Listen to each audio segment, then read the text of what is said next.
sera plus facile pour moi et plus commode pour y entendre.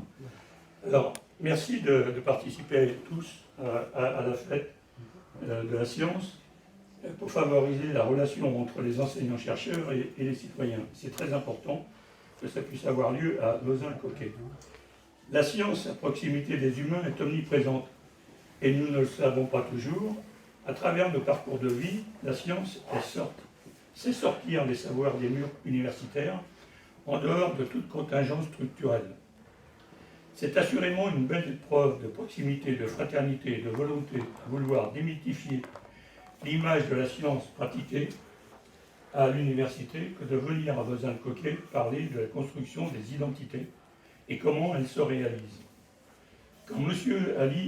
Ali Abdelmalek, mon ami, professeur des universités, m'a demandé de pouvoir organiser une conférence dans le contexte qu'il m'a expliqué, j'ai immédiatement répondu positivement.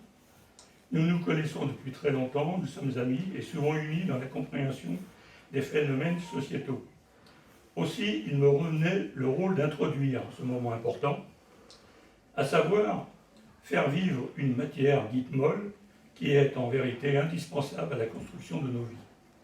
La science, notamment la sociologie, que peut-elle apporter de concret, utile à nous tous? Après avoir compris le souhait du professeur Delmalek, j'ai interrogé la mairie de Vezin. Le contact avec la mairie a été simple, rapide, réactif. Merci monsieur le maire et merci aux élus pour accueillir dans d'excellentes conditions l'échange, cette conférence, placée dans le cadre de la fête de la science. Je tiens plus particulièrement à remercier madame Marina Gallo pour sa réceptivité, sa disponibilité et son action concrète. Elle était là et encore une. Merci au personnel du Tempo et merci à tous les Vosinois qui nous ont aidés. Pour faire le bien entre le thème de la conférence, le sens profond de l'action de la science, le service défini comme une valeur ajoutée et l'utilité de la raison explicitée, j'ai pris la résolution de prendre mon parcours personnel comme preuve de l'impact de la science et plus particulièrement de la sociologie sur nos vies. Très peu impliqué à Vezin-le-Coquet, vous pouvez m'excuser, monsieur le maire, mais c'est la vérité. Je dois me présenter, je vis à Vezin-le-Coquet depuis plus de 30 ans, 36 ans exactement. Avec ma famille, nous avons été adhérents et plus au sein de nombreuses associations, des écoles, du sport, de la culture. Pour ma part, je me suis investi depuis plus de 40 années au sein des associations rennaises, mais aussi nationales.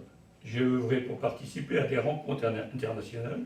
J'ai toujours soutenu les efforts des jeunes étudiants dans la conduite de leurs projets, ce qui m'a valu la reconnaissance de l'Université de Rennes, institution de gestion et de Rennes, au titre d'ambassadeur.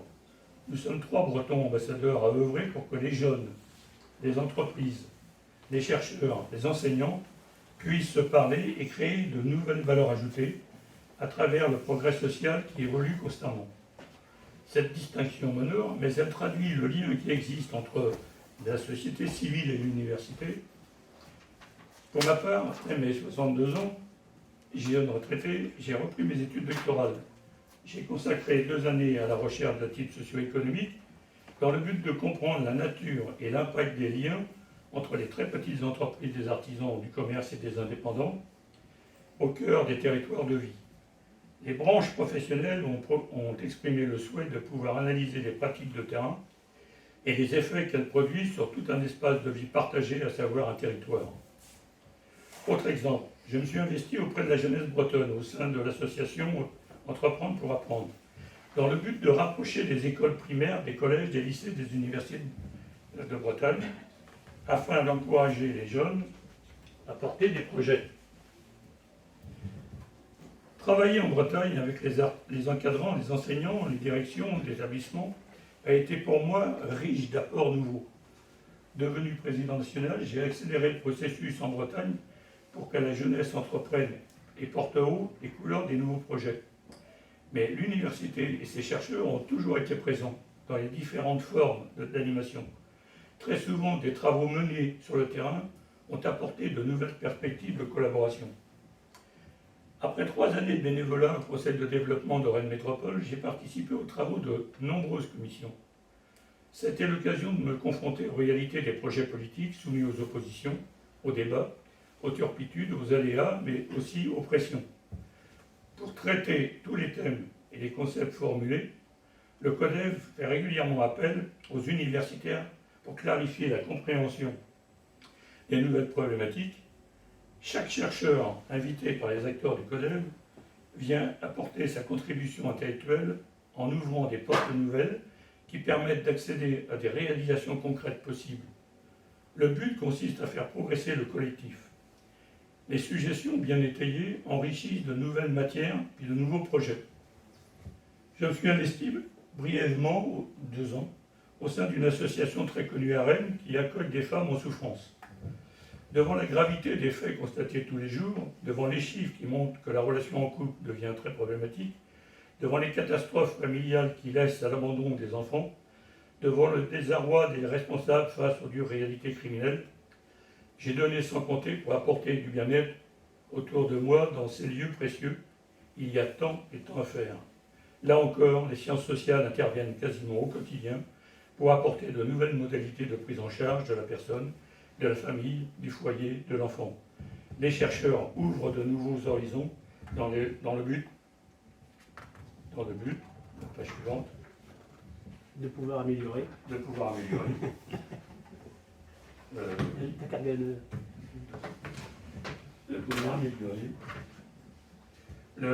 La prise en compte de nouveaux aspects sociétaux, environnementaux, sociaux, économiques, financiers.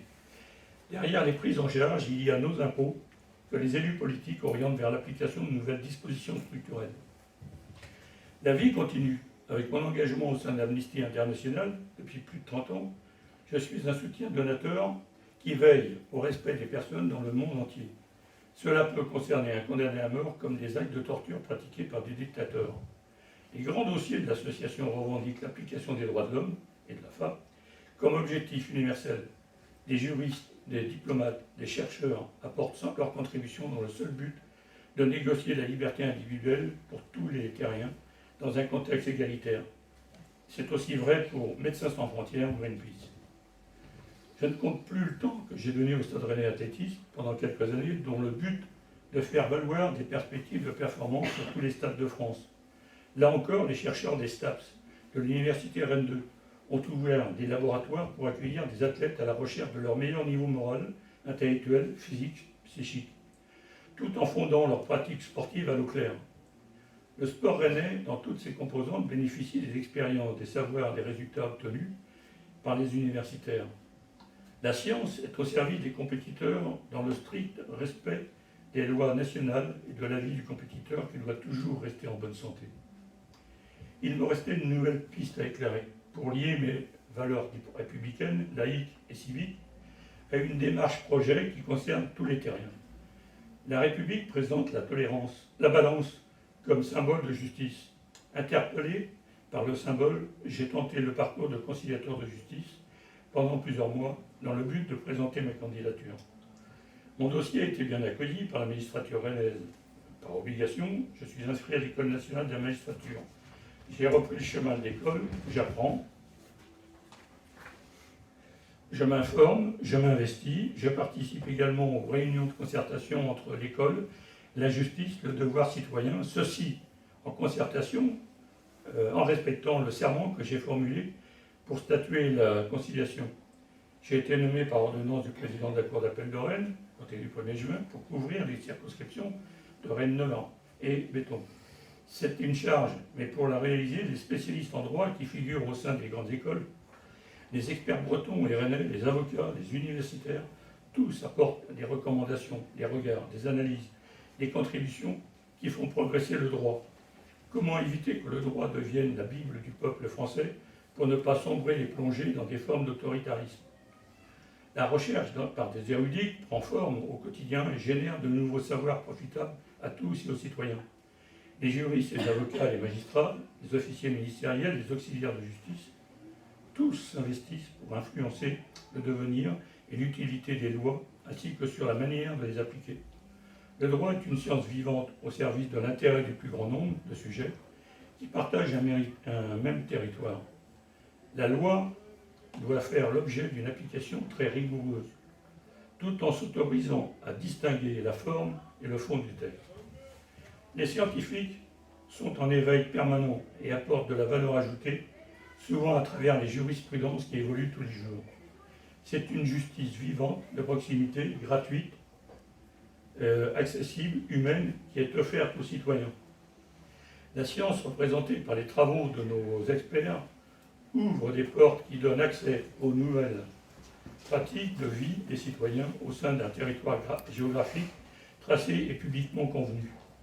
Entre les sciences, la recherche, l'université et les laboratoires, les problématiques posées par les déroulés de vie aux origines complexes et diffuses, ce contexte global mérite une prise en charge au plus haut niveau des connaissances scientifiques. Il appartient aux chercheurs de rendre compte, de rencontrer les publics pour faire savoir, pour échanger, pour faire évoluer positivement nos conditions de vie citoyennes. Pour bousculer parfois nos représentations sociales et nos clichés de citoyens. Au travail, en famille, dans la vie avec ses amis, la recherche contribue à mieux comprendre les phénomènes qui se déclarent par le jeu des acteurs que nous sommes. Ce jour, fête de la science, le professeur Abdelmalek va nous guider d'une manière accessible à tous dans le but de faire comprendre ce que la sociologie peut apporter sur nos lieux de vie et nous expliquer, selon ses thèses, comment se construit une identité. Le professeur Abdelmalek dispose de 40 minutes de temps, de parole, et ensuite nous ouvrirons un débat au public présent dans cette salle afin de se rapprocher de la manière de comprendre le sens des idées émises. Une surprise de quelques minutes offerte par Edgar Morin, philosophe, essayiste, sociologue, enfin j'en passe, vous sera présentée par le professeur Abdelmalek au terme de ses propos. Merci de votre écoute, bonne soirée et à tout à l'heure pour le débat. Merci.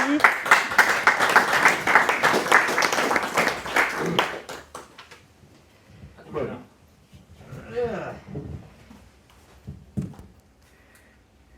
Voilà, bonsoir. Merci beaucoup d'abord pour ces mots gentils et en même temps extrêmement heuristiques. Du grec eureka, qui veut dire, je m'excuse, hein, j'enlève le masque pour faciliter la compréhension et la transmission de ces petits messages que tu viens d'évoquer, mon cher Patrick. Donc, le propos de Patrick Bob, donc, qui a fait l'amitié d'accepter de faire la médiation entre l'université, la recherche, il s'agit bien d'une intervention que j'ai proposée dans le cadre de la Fête de la Science, la 35e édition de la Fête de la Science. Eh bien, le propos que vient de tenir Patrick montre qu'il y a plusieurs manières d'être intelligent.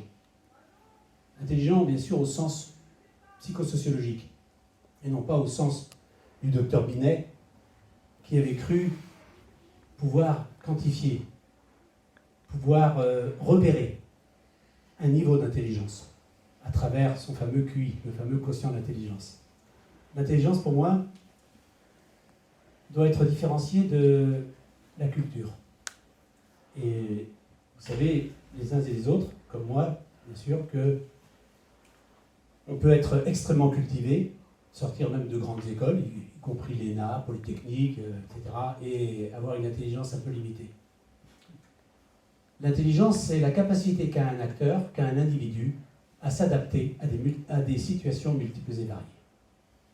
Et on peut être intelligent et ne pas avoir eu la chance de fréquenter l'école. Je me souviens, comme mon regretté père, là, qui a disparu, donc, qui est mort il y a à peu près 5-6 ans, il aimait bien, donc, comme les parents, les personnes d'un certain âge, de sa génération, plaisanter et montrer à ses enfants qu'il était plus intelligent que ma mère, qui, elle, étant donné que je suis né en Algérie, donc en Kabylie, je suis enfant de Harki, eh bien, ma mère qui n'a pas eu la chance, justement, d'aller à l'école. Ni l'école musulmane, ni l'école française. Et à chaque fois, donc, une petite vanne, une plaisanterie, etc. Il ne se rendait pas compte, évidemment, de l'humiliation quotidienne. Et donc un jour, j'étais effectivement déjà assez âgé, je devais même être en poste à l'université. Et donc, comme je revenais de temps en temps les week-ends pour les voir, dans le Morbihan, eh bien, comme d'habitude, les parents d'un certain âge donc, jouent un rôle différent. C'est-à-dire que le rôle, c'est de se chamailler, etc. Bon, c'est normal. En gros, il y a un public. Donc du coup, on exprime autre chose. Puis j'en avais un peu marre du fonctionnement, du propos de mon père à l'époque, concernant ma mère, et je lui ai dit, écoute, toi, tu as eu la chance d'aller à l'école, y compris en Algérie, dans sa génération, en tant qu'homme, etc. Et elle, elle fait ce qu'elle peut. Et je vais te dire un truc, c'est qu'elle est moins cultivée que toi, mais elle est plus intelligente.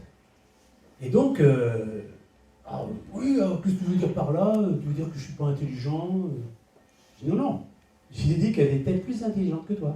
C'est-à-dire qu'elle avait cultivé, n'ayant pas eu accès à la conceptualisation, à la théorisation, elle avait cultivé une autre forme d'adaptation à la réalité, y compris à la guerre d'Algérie. Et donc, je ne vais pas, bien sûr, vous faire une auto-socio-psychanalyse de supermarché devant vous. L'objectif est plutôt de partager des réflexions qui émanent d'une discipline à la fois connue et très peu connue, la sociologie. Et bien souvent, on confond la sociologie avec deux autres disciplines, la philosophie, donc une réflexion théorique sur le monde social, et la psychologie, qui propose une approche un peu différente. Mais l'objectif de la fête de la science, c'est d'essayer de montrer, de prouver, s'il le fallait, que si la sociologie, du latin socius, le social, et du mot grec, forgé avec le mot grec aussi logos, le discours sur le social, si la sociologie, montrer que la sociologie, si elle n'est pas une science, à l'instar de la physique nucléaire ou de la biologie moléculaire, la sociologie a un projet scientifique d'analyse de la réalité sociale. La sociologie a un projet d'analyse. Et il ne s'agit pas, pour nous, sociologues, de montrer aux gens, aux acteurs sociaux, aux citoyens, aux politiques, que nous avons toujours raison, que nous disons la vérité. Il s'agit pour nous, sociologues, de montrer que si nous n'avons pas plus raison que les gens, nous avons moins tort, effectivement. Et pourquoi?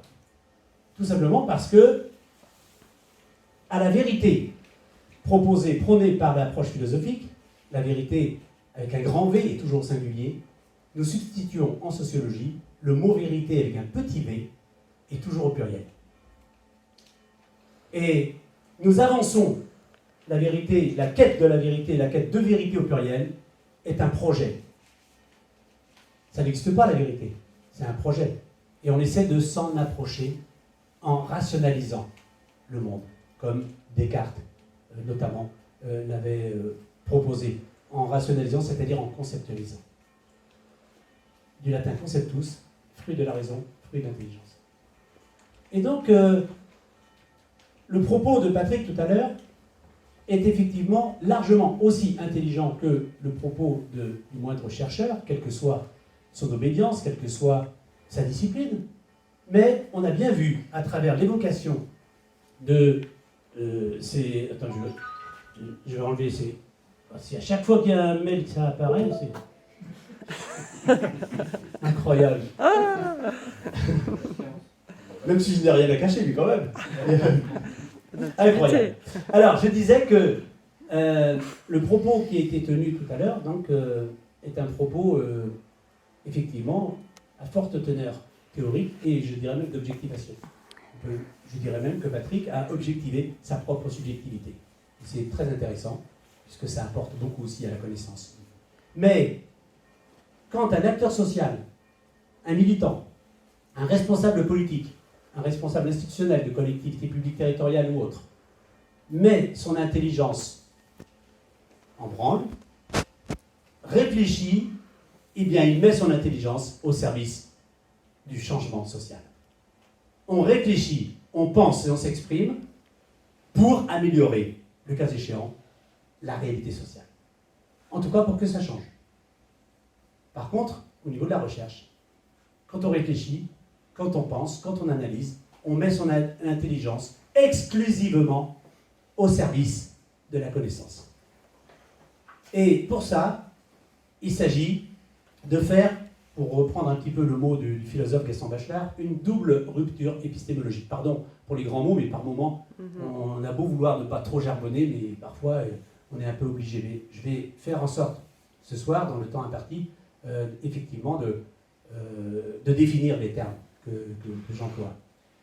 La rupture épistémologique, ça veut dire qu'il n'existe pas uniquement dans la réalité sociale des pratiques sociales, des attitudes, des comportements, qu'on appelle des faits objectifs. La réalité sociale, pour nous, sociologues, elle est constituée aussi de l'opinion que se font les gens de ce qu'ils font. Ce que je pense de ce que je fais est aussi réel que ce que je fais. Ce que je pense de ce que les autres font est aussi réel que ce qu'ils font. Ce que les autres pensent de ce que je fais participe aussi à la fabrication de la réalité.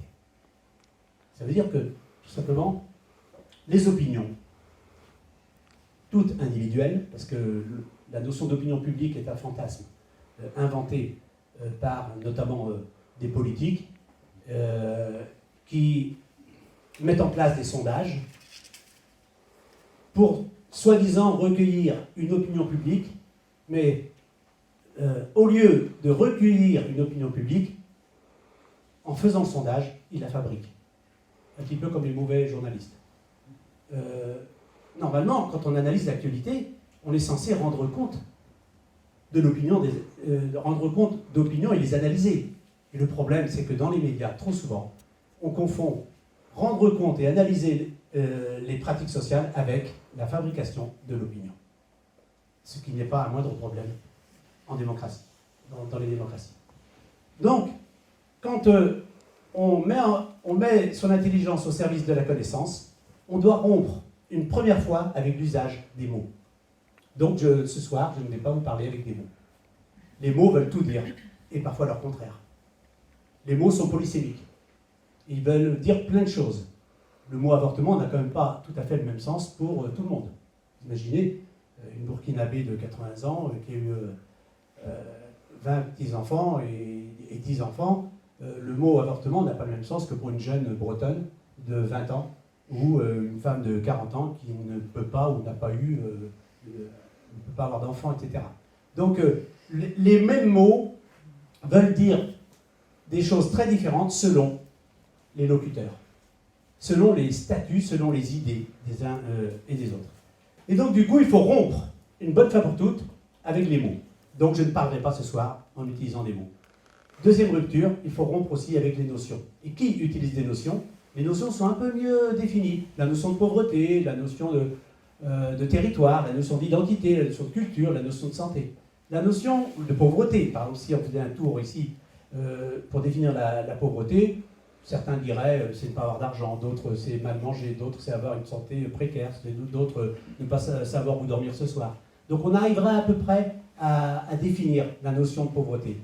Mais la notion, elle n'est pas utilisée au quotidien par tous les acteurs sociaux, par tous les citoyens. Elle est utilisée par des gens qui disent non seulement je pense que, moi, dans mon fort intérieur, je pense, mais aussi nous, les étudiants, nous, les militants de la CGT, nous, les juifs, nous, les musulmans, ou nous, les bretons. Quand on parle non seulement en son nom, mais au nom d'un collectif, on n'utilise plus uniquement des mots, on utilise des notions. Et quelle est la fonction des notions? C'est d'agir sur la réalité sociale. C'est de la changer dans un sens ou dans un autre. Toutes les notions ont une fonction politique. Donc, les mots ont une fonction identitaire. Je parle, donc j'existe. On me parle, donc on me fait exister. Les mots, les notions ont une fonction politique. Et il faut donc faire une double rupture. Ne plus parler avec des mots, ne plus parler avec des notions, mais parler exclusivement avec des concepts. Ce sont des outils d'analyse. Donc, pardon d'avance Donc si le propos peut paraître un peu théorique, un peu abstrait, mais c'est l'un des enjeux, c'est justement de bien définir les termes. Et ce soir, donc, j'ai plutôt envie de vous parler d'une des facettes particulières de l'identité. Alors le mot identité est très compliqué parce que c'est pas simplement un mot, un concept particulier, c'est vraiment un concept très très général qui traverse l'anthropologie, l'ethnologie, la philosophie, la psychologie, la sociologie. Donc c'est un concept extrêmement vaste et je me suis intéressé dans mes travaux à une des facettes en particulier, c'est l'identité territoriale. Je suis ce que je suis parce que je suis de quelque part. Et avec mon hypothèse, en tant que sociologue rural, sociologue de la ruralité, une hypothèse qui m'est venue un jour dans le train, au début de ma thèse, quand j'allais au séminaire à Paris. Vous imaginez, vous prenez le train à Rennes, et de Rennes à Le Mans, les gens se toisent, se regardent, et ils n'échangent pas trop, et s'observent. Et à partir de Le Mans, eh bien, les langues se délient, et pour pouvoir s'exprimer, si on était tous les deux côte à côte dans le train, je vous dirais, madame, vous êtes d'où, hein, parce que je ne dirais pas vous allez où, parce qu'on va tous à Paris. Donc, vous êtes d'où, et vous me diriez, moi je suis de Vezin. Ah, je dis, tiens, je connais quelqu'un à Vezin, notamment Patrick et son épouse, donc Bob. Eh bien, et moi, après, vous me direz, et vous? Moi, je dirais d'où je suis, Saint-Grégoire, je ne sais pas trop quoi.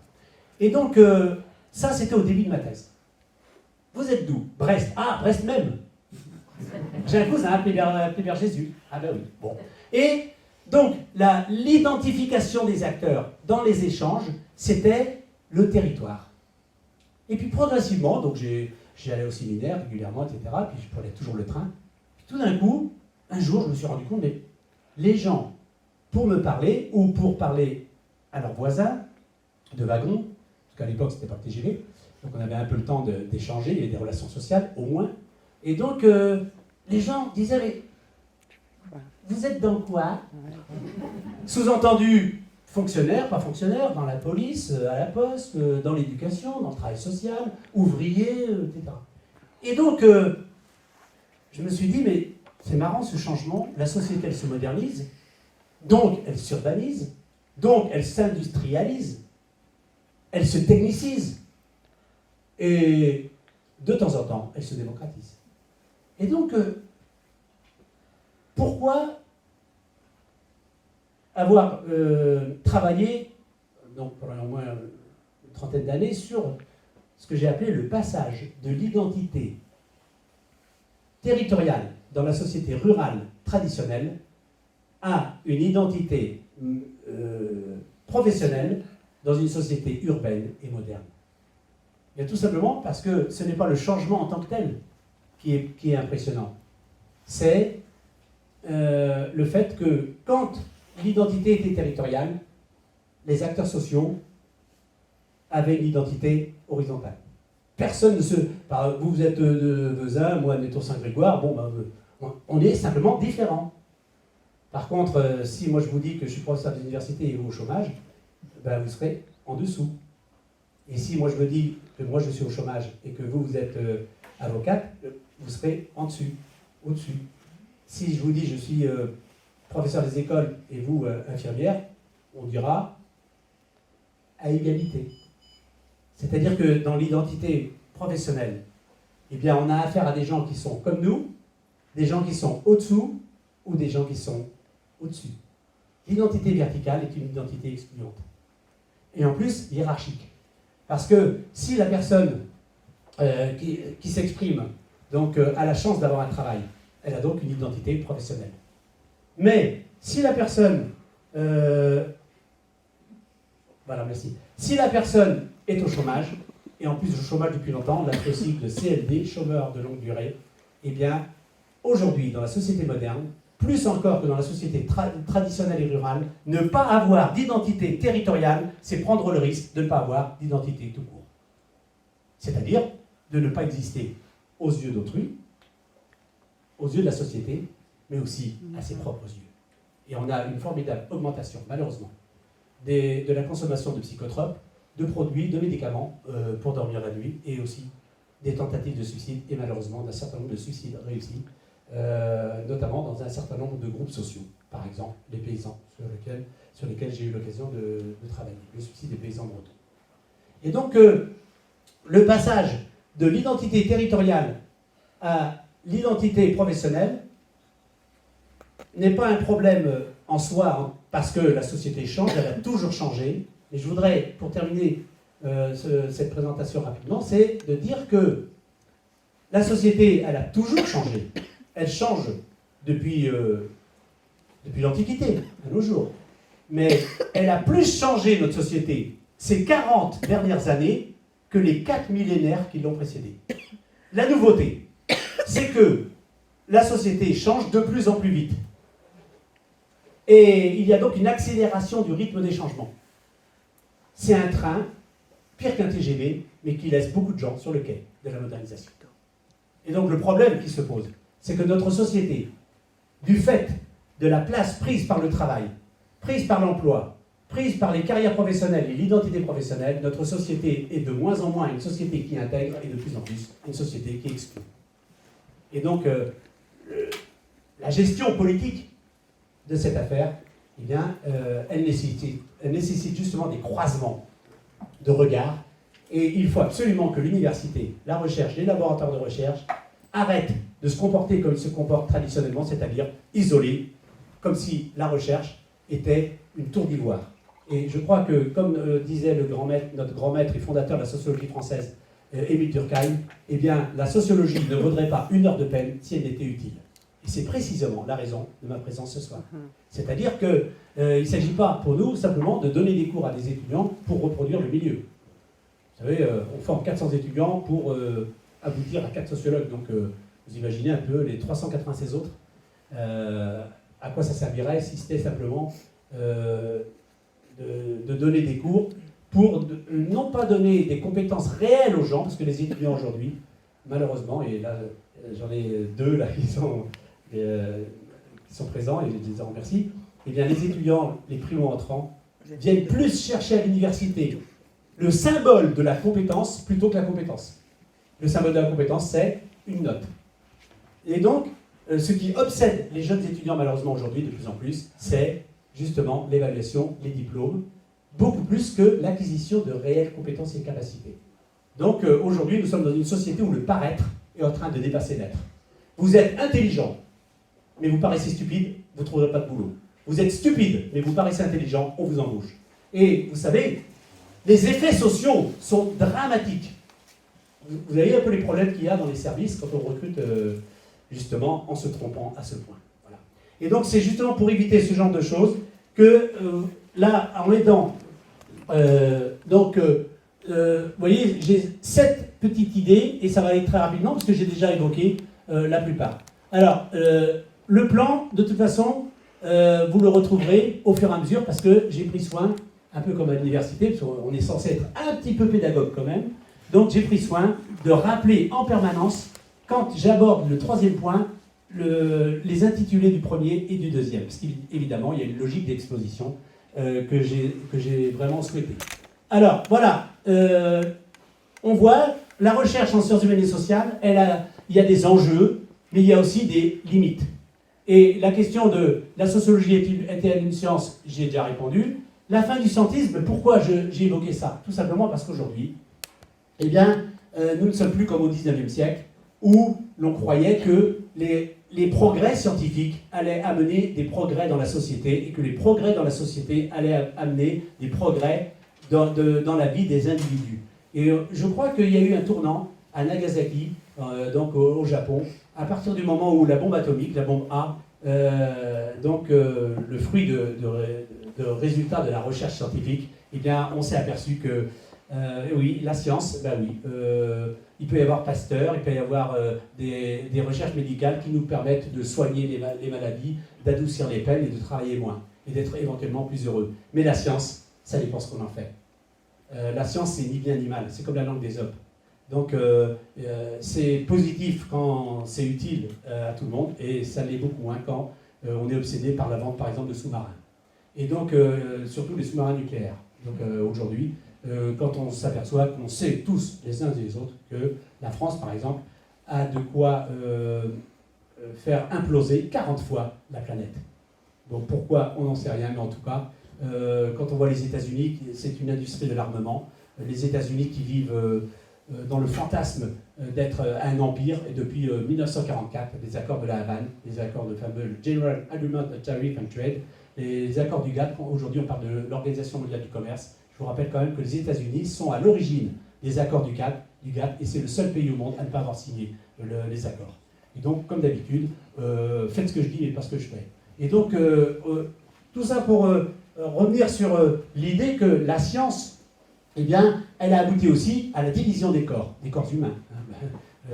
Et regardez aussi Tchernobyl, regardez Fukushima, etc., etc. Donc, du coup, la science est remise en question dans sa capacité à rendre heureux les citoyens. Mais si le scientisme était excessif, cette croyance que la science pouvait rendre tout le monde heureux, la remise en cause systématique, et on voit bien à la faveur de la Covid-19, la remise en cause systématique des résultats de la science est aussi excessive, et c'est vraiment dommageable.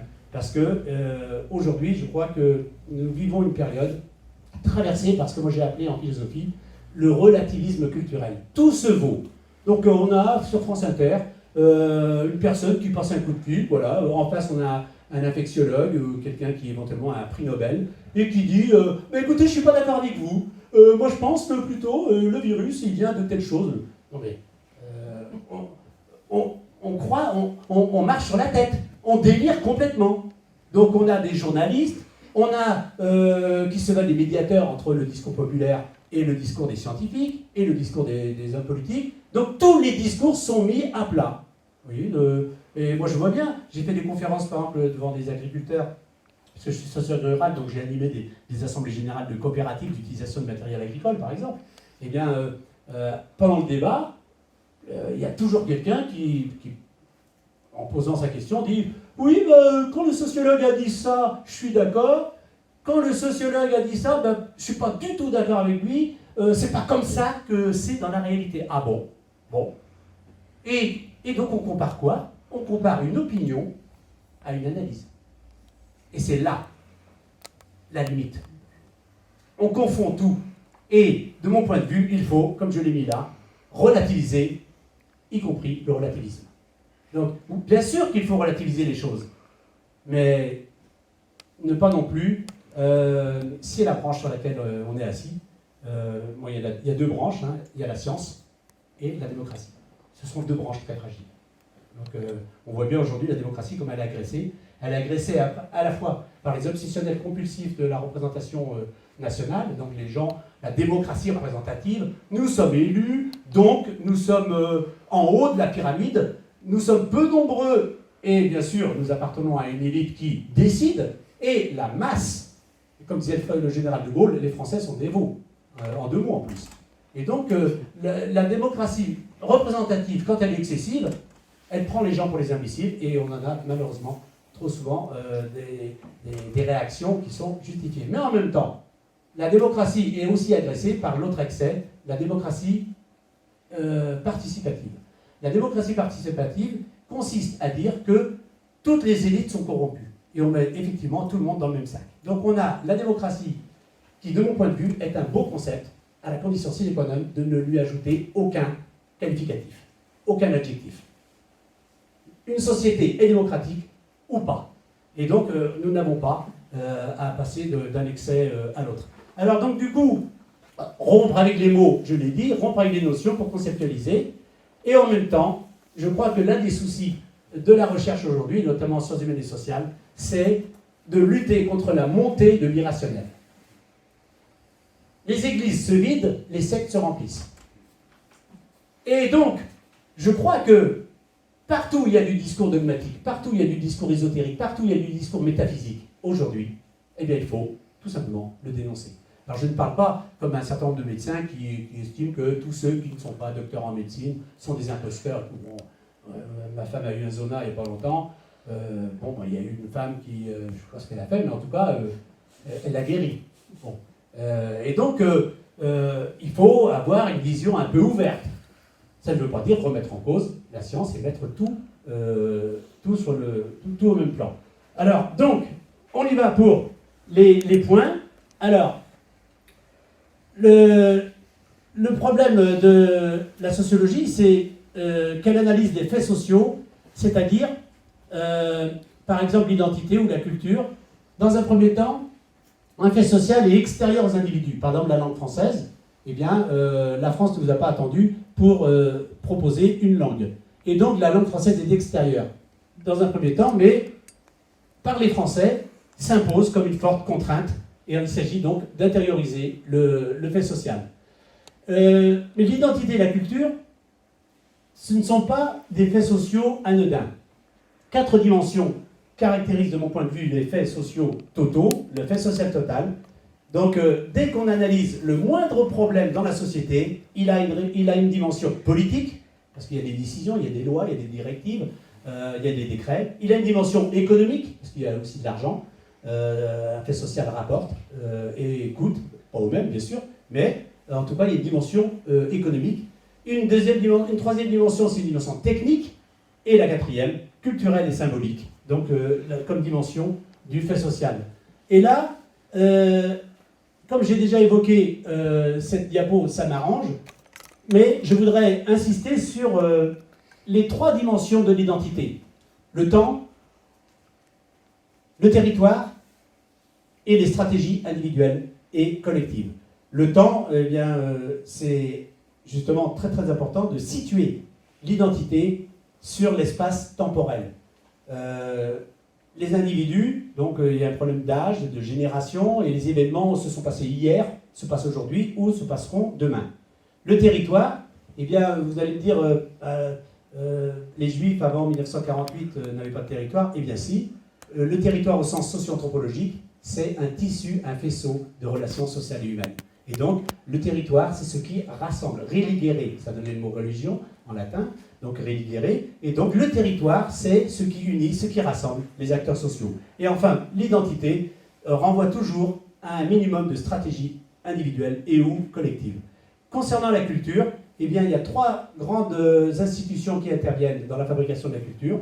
La famille, c'est extrêmement important, la famille au sens pluriel du terme, bien sûr, famille monoparentale, famille homoparentale, famille, comment dirais-je, recomposée, etc., etc. Et même toutes les formes familiales. La famille, l'école et le travail, que j'ai déjà évoqué donc, tout à l'heure. Alors, on le voit, le territoire, comme facette de l'identité, c'est un terme important, mais je me limiterai, et après je pourrai éventuellement répondre à vos questions, je me limiterai à 4 aspects du territoire. D'abord, c'est une production... ah ben j'ai mis un S en trop là. Frontières et production humaine. C'est-à-dire que le territoire, pour les sciences humaines et sociales, ce n'est pas uniquement un territoire naturel, c'est aussi le fruit de la production sociale, le fruit de l'histoire. Et le territoire a comme première dimension la frontière qui permet aux gens de dire nous et eux. Hein, donc, tous les frontières, et un territoire ne peut jamais être totalement ouvert. C'est complètement ridicule. On disparaîtrait. L'identité disparaîtrait, la culture disparaîtrait. Mais le territoire ne peut jamais être totalement fermé non plus. Et c'est donc le fantasme d'un certain nombre de populo-poujadistes dont je tairai le nom ce soir. Donc, les frontières, c'est très important. La deuxième dimension, c'est que pour qu'un territoire existe, il faut une puissance publique. La commune, il y a une mairie, il y a un maire, il y a un conseil municipal. Le département, vous avez un conseil départemental. La région, vous avez un conseil régional. Et au niveau national, vous avez le Parlement, le Sénat, l'exécutif, Matignon, etc. Donc, la construction politique, en rappelant bien sûr que c'est l'État qui a le monopole de la violence symbolique. Et le territoire, troisième dimension, c'est un support de l'identité et des appartenances. On n'appartient pas au territoire, on a un sentiment d'appartenance au territoire. Et vous savez, quand on regarde des monuments aux morts, morts pour la France, aux enfants de la France, il faut vraiment faire attention parce que je pense que les personnes qui ont écrit ces choses-là devaient être un tantinet influencées par Charles Maurras et donc avec une vision particulière. On n'appartient pas au territoire. On a simplement un sentiment d'appartenance à quelque chose qu'on appelle la Bretagne, la France, l'Europe, et pourquoi pas de Saint-Cloquet. Donc le sentiment d'appartenance, il est très très important, mais il dépend bien sûr des acteurs sociaux. Et enfin, le dernier élément, nommer pour faire exister, c'est-à-dire que le territoire a besoin d'être nommé. Ce que l'on ne nomme, ce qu'on nomme, on ne nomme pas, n'existe pas.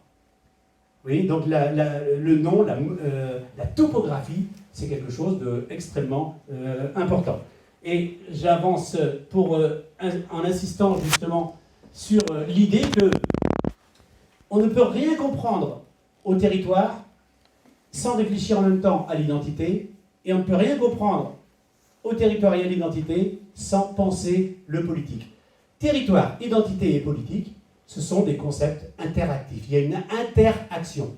Réfléchir sur le politique, réfléchir sur les identités, réfléchir donc les humains, les cultures, et réfléchir sur le territoire, eh bien, ça fait partie exactement de la même réflexion. Donc il faut définir ces termes-là. Et j'aime beaucoup cette formule de Aristote, civis polis nomos, les citoyens civis, ça donnait civilisation, civilité aussi, et citoyens bien sûr.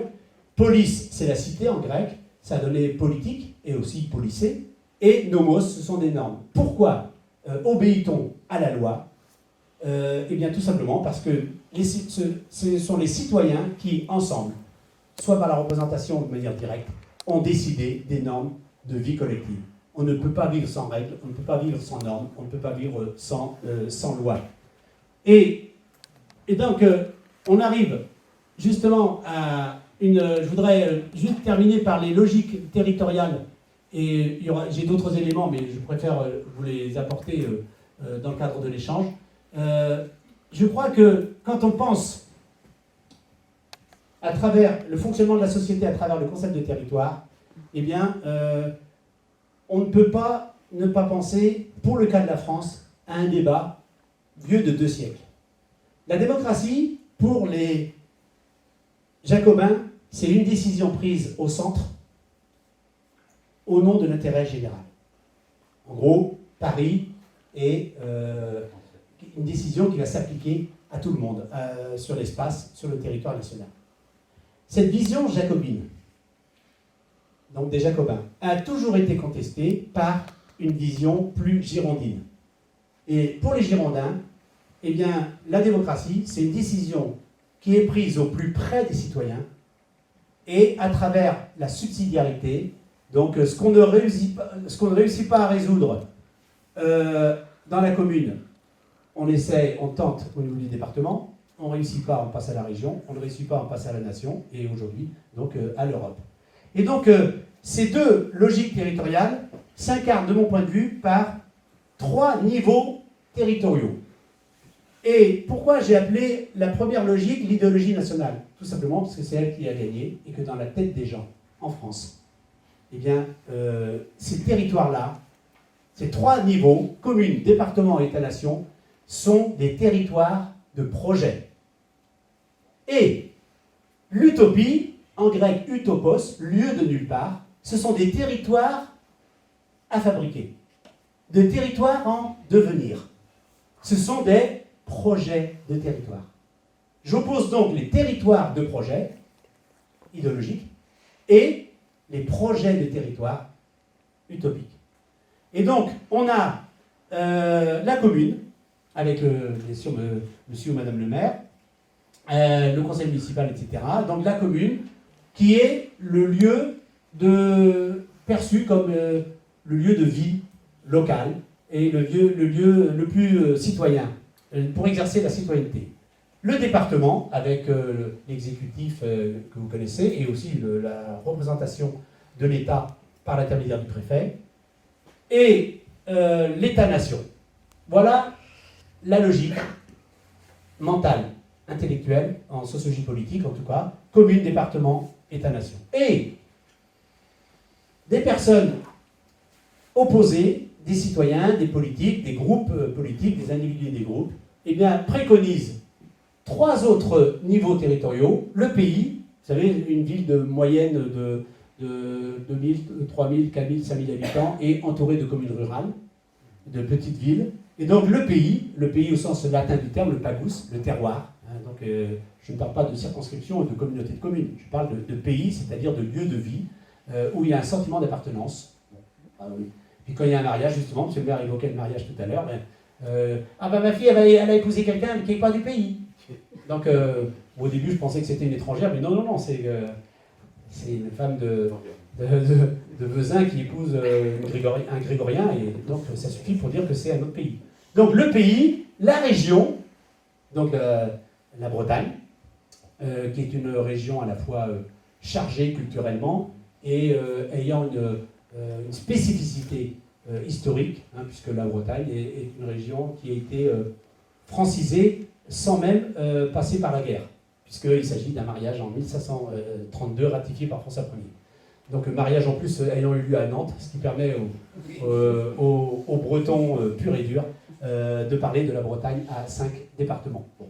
Et donc, même si la Bretagne administrative, c'est 4 départements, bien sûr. Donc, pays, région, et on saute l'État-nation. La frontière nationale explose. Et on arrive directement à l'Union européenne. L'Union européenne, l'Europe, qui en 1957 était une Europe économique, le traité de Maastricht.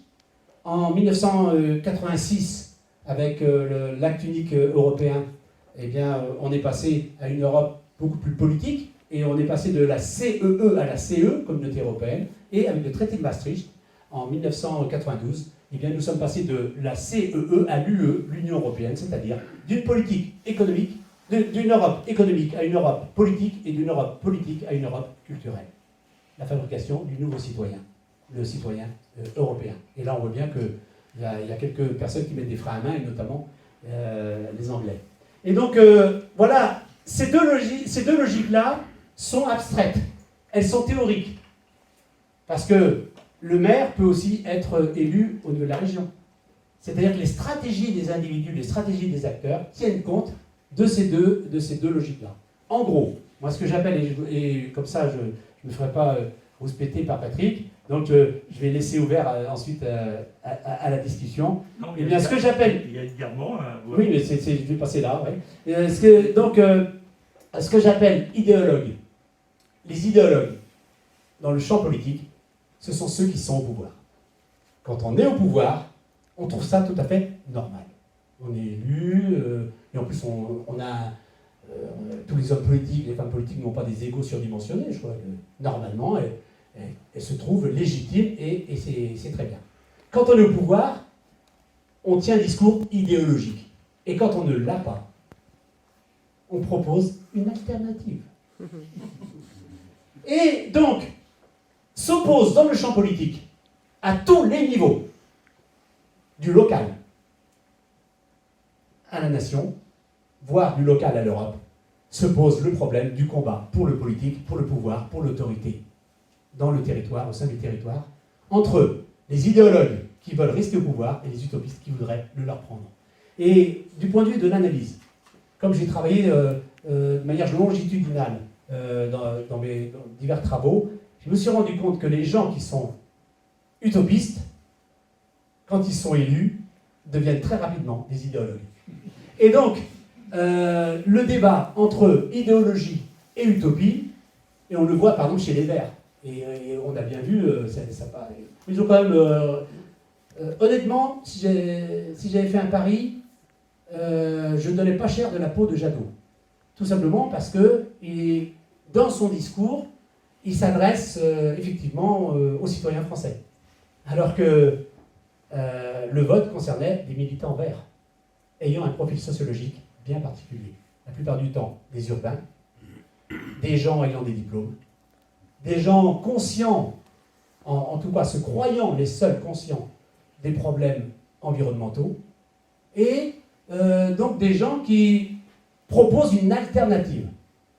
Et j'ai rencontré il n'y a pas longtemps un certain José Bové, et aujourd'hui, José Bové qui était le Larzac quand même, José Bové, la Confédération paysanne, les paysans travailleurs, et bien aujourd'hui, José Bové est considéré comme beaucoup trop mou.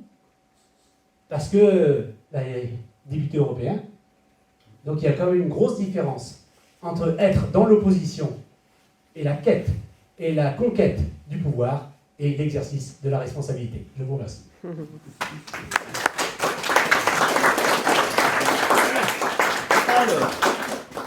Alors, on va Où est-ce qu'il montrer est notre ami Edgar Morin.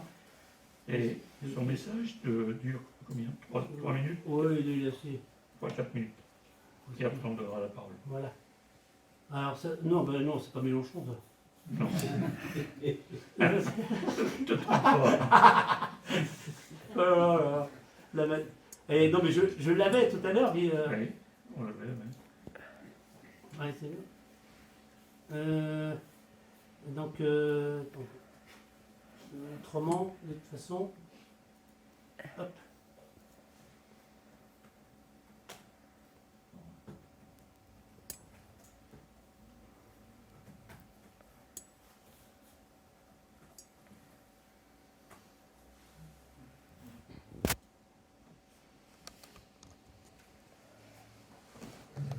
Il y a les vieux.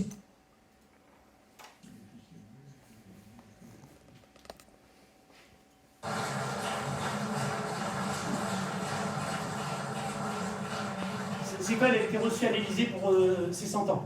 Pour le mot de conclusion, la parole est à M.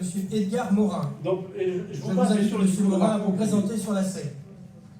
Sympathique, mais il n'a pas parlé, il a parlé que de lui.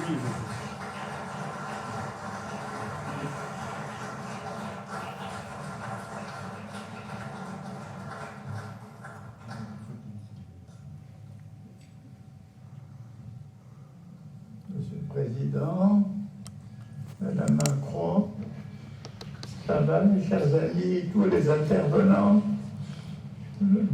qui m'ont précédé, je vous remercie profondément. Monsieur le Président, vous avez dit que j'étais un penseur universel.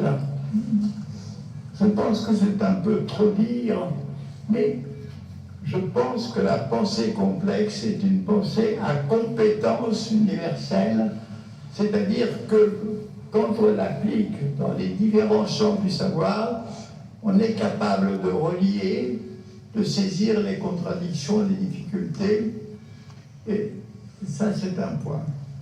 La deuxième chose, sans être universelle, c'est que j'ai passé ma vie à être étudiant.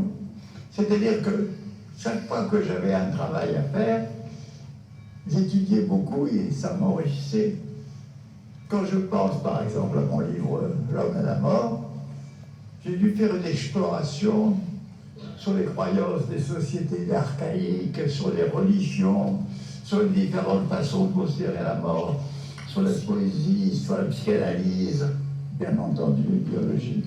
Donc, les grands problèmes nous obligent à être transdisciplinaires.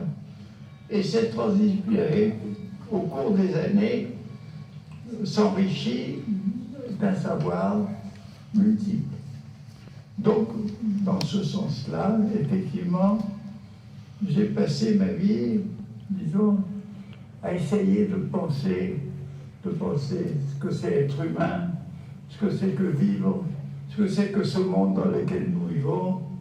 Ce sont les questions de l'enfance, ce sont les questions qu'a posées Kant, que puis-je croire, que puis-je savoir, que puis-je espérer. Je n'ai pas... Et Kant ajoutait, il faut savoir ce que c'est que l'homme.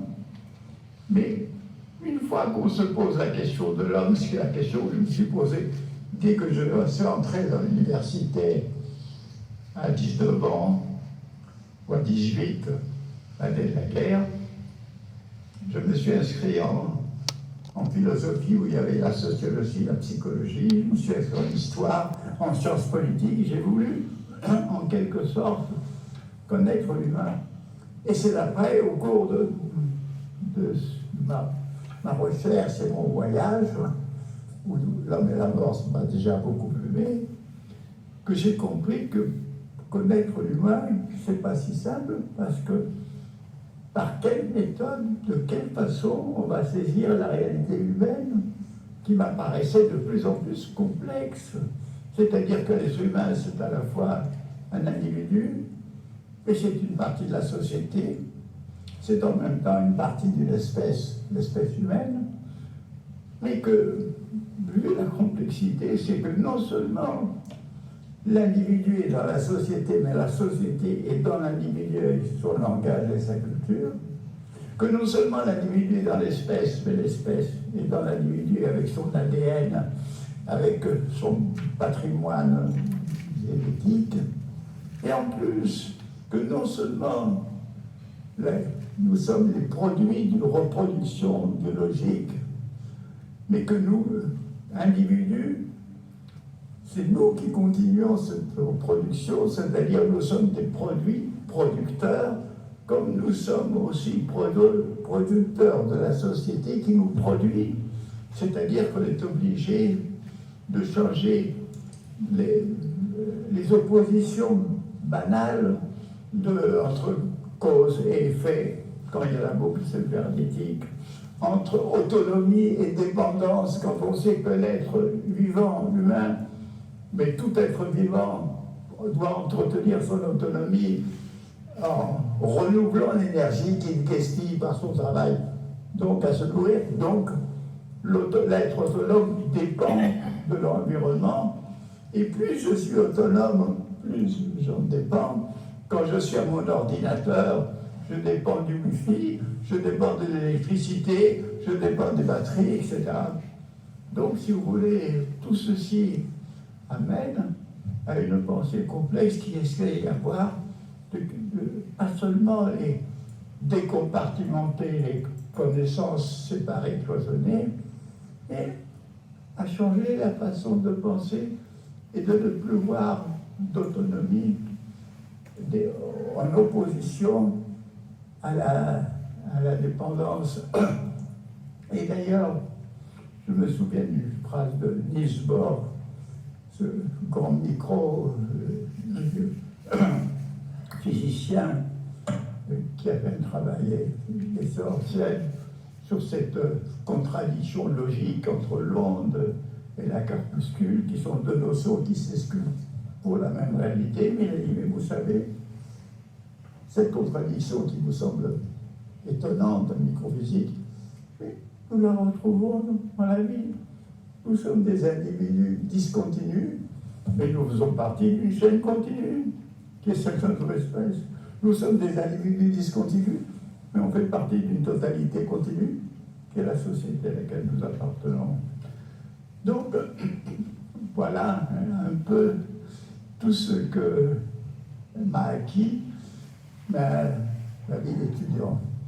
Et je voudrais terminer en vous disant que cette recherche de vérité qui s'est poursuivie toute ma vie, sans aboutir ni à une théorie, parce que la complexité n'est pas une théorie, c'est une façon de voir les choses, ça n'aboutit à aucune théorie fermée, à aucun dogme, à aucun absolu de certitude, à au contraire à accepter l'incertitude dans le sein de la connaissance. Mais cette façon de voir et de penser m'a fait mieux comprendre à quel point nous étions liés nous-mêmes à l'univers sans le savoir, puisque nous sommes, sans le savoir, des mammifères, des primates, des mammifères, des vertébrés, des animaux, des multicellulaires, même des polymoléculaires, des molécules faites d'atomes, qui eux-mêmes sont faits de particules qui ont apparu dans l'histoire de la vie. Nous avons en nous le cosmos sans le savoir.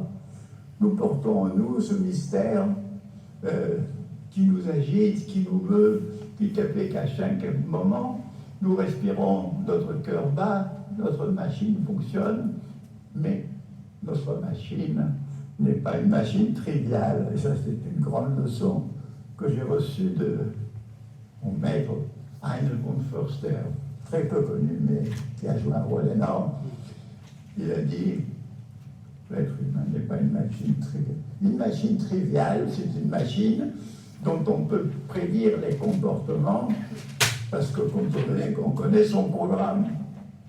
Mais la machine humaine, comme la machine vivante, elle produit de l'inattendu, elle produit de la créativité, elle produit du nouveau. Alors, c'est cette créativité qui fait qu'il y a cette multiplication d'espèces dans l'univers, cette créativité qui a été énorme dans les arts, dans les techniques, dans les sciences, dans la vie humaine. Et cette chose créative, il ne peut jamais être prédite à l'avance. Vous ne pouvez pas à l'avance prédire les noces de Figaro de Mozart. Vous ne pouvez pas prédire à l'avance la 9e symphonie de Beethoven. Et même si vous mettiez des électrodes dans la tête de Beethoven au moment où il compose la 9e symphonie, et pour capter tous les mouvements entre ces neurones, vous n'y comprendrez rien. Donc, voilà un peu, si vous voulez, des leçons, quelques-unes des leçons que je tire de mon existence. Et donc, je vous remercie de votre attention. Et je m'excuse de côté décousu de mes propos, mais je me suis laissé un peu entraîner. Merci à vous.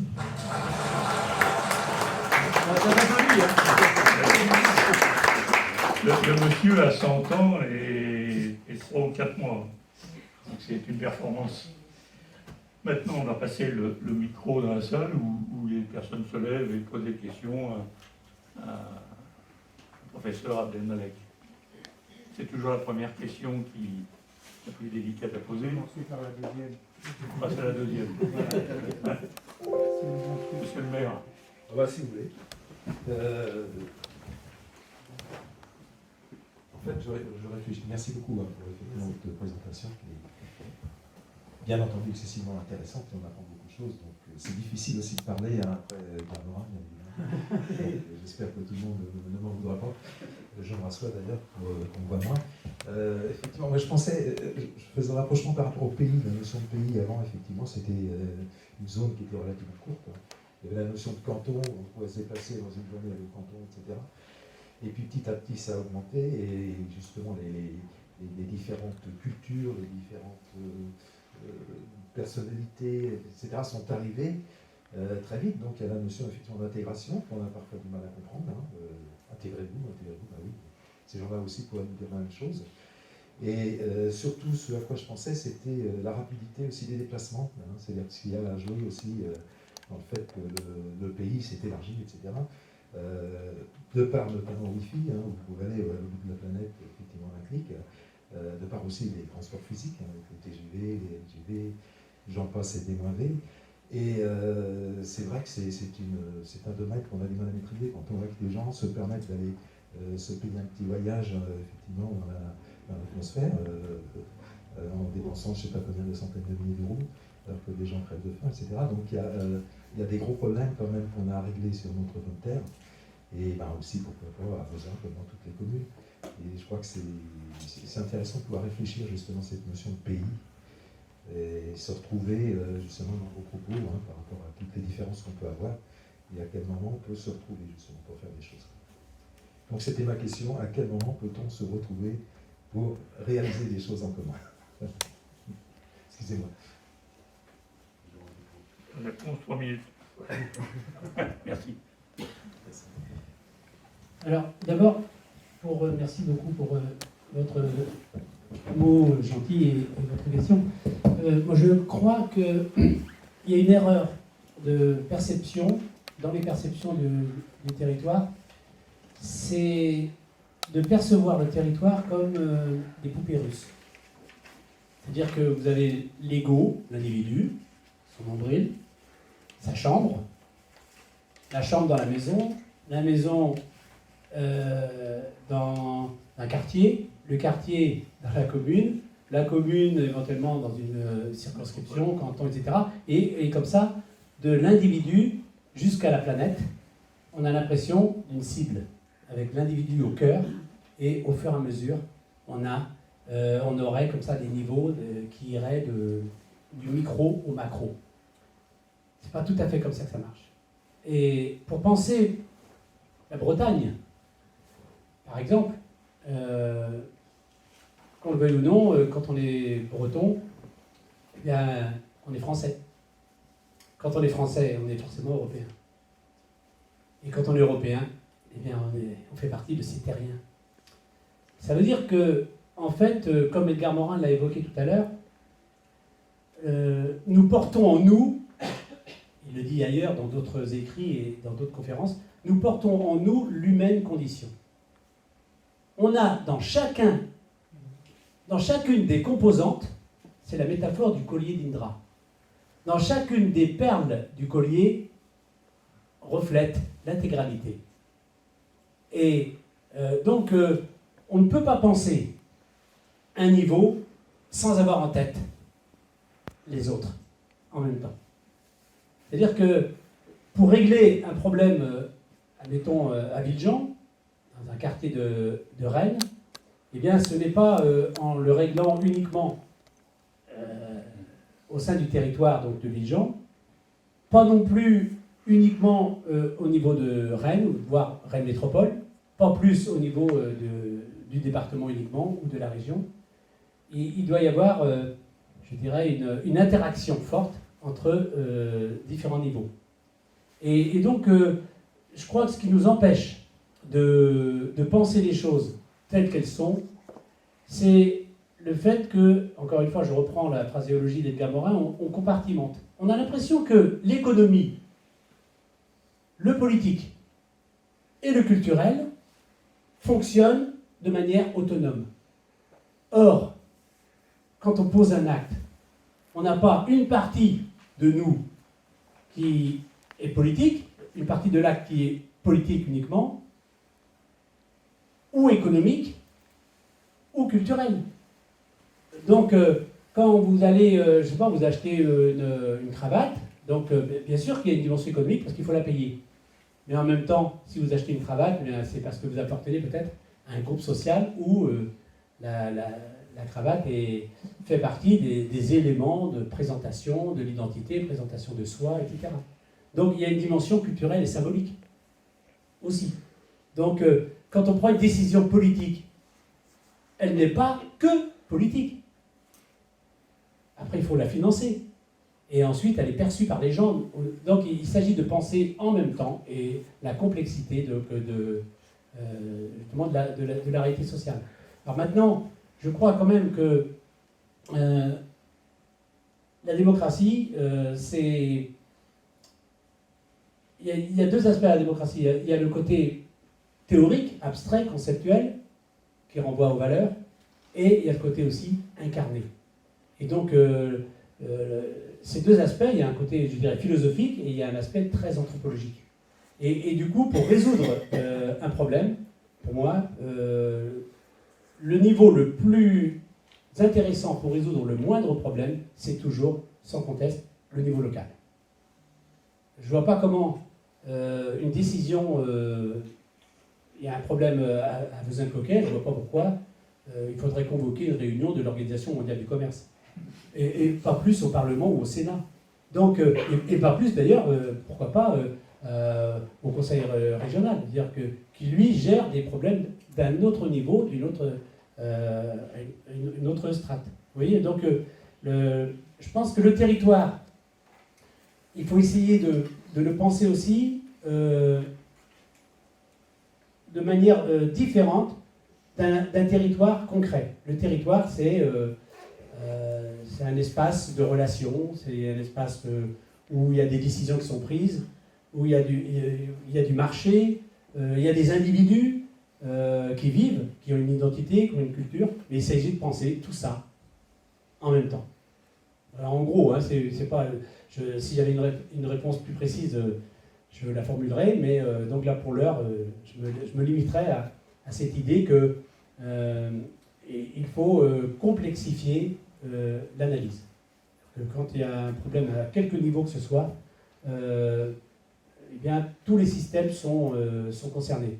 Et je crois que le tout, comme disait Edgar Morin, le tout, c'est à la fois plus et moins que l'addition des parties. La France, c'est à la fois beaucoup plus que la simple addition des Français, et en même temps, la France, c'est tellement moins que l'addition. Donc il s'agit de penser, et pour terminer, pour un élément de réponse un peu synthétique, je crois qu'il faut que nous arrêtions de penser les choses en termes de ou ça, et que nous passions d'une pensée en ou à une pensée en et. C'est à la fois ça et ça. Ça ne veut pas dire que ce soit que les paradoxes, les ambiguïtés, etc. n'existent pas, mais en tout cas, essayer de penser les paradoxes et les contradictions. Merci, Ali. Y a-t-il d'autres questions? Bonsoir, merci pour votre confiance et votre qualité d'orateur. Si j'ai bien compris, vous développez ce qu'on appelle la vision holistique, c'est-à-dire une vision globale. Et l'école pêche effectivement, malheureusement, pas dans ce sens-là, parce que l'enseignement, la séparation que l'on fait entre les matières est purement artificielle, véritablement.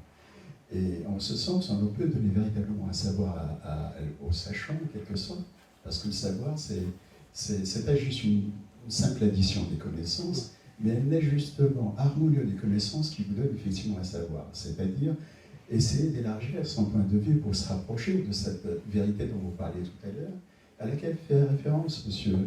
Edgar Morin, qui nous dit, tout nuancé, c'est quelqu'un d'extrêmement fin, qu'effectivement la vérité serait comme une asymptote vers laquelle on tend véritablement. Je vous remercie en tout cas pour votre conférence. C'était très enrichissant. Merci. Merci beaucoup. Et vous avez évoqué une institution importante. Pour moi, c'est l'une des plus belles réussites de la République, la troisième puis la quatrième, c'est l'école. Et quand je dis l'école, bien sûr, c'est l'école à la fois publique, mais avec tous les soutiens d'institutions, parce qu'il y a aussi des écoles qui sont sous contrat, etc. Donc une vision très, très ouverte et très large de l'éducation et du rôle de l'école. L'école, pendant longtemps, a été un lieu de formation de citoyens. On leur apprend l'histoire de France, l'espace-temps de l'identité. On leur apprend la géographie, l'histoire géo, ça va ensemble. Donc on apprend que la France a des vieilles racines, etc. Et à l'école, donc, on donne des connaissances, on donne des savoirs, des savoir-être, des savoir-faire, etc. Et pendant longtemps, eh bien, l'école était vraiment au service de la fabrication des citoyens. Aujourd'hui, malheureusement, l'école est devenue de plus en plus, et je ne devrais pas dire ça, parce que je suis enseignant moi-même, et vous allez me dire que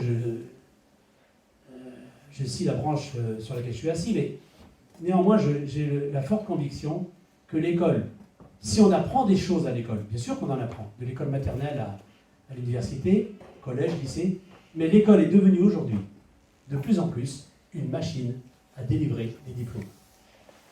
Et donc, à placer les gens dans la société. Deux échelles.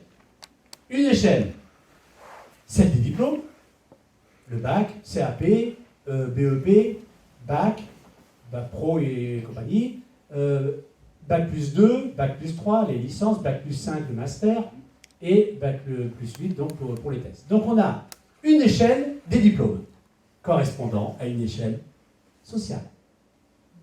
Dans les sociétés traditionnelles, le boulanger, le fils de boulanger, devenait boulanger. Pas tout le monde, mais avec de fortes chances, s'il voulait devenir boulanger, fils d'agriculteur, il y avait une reproduction sociale presque terme à terme.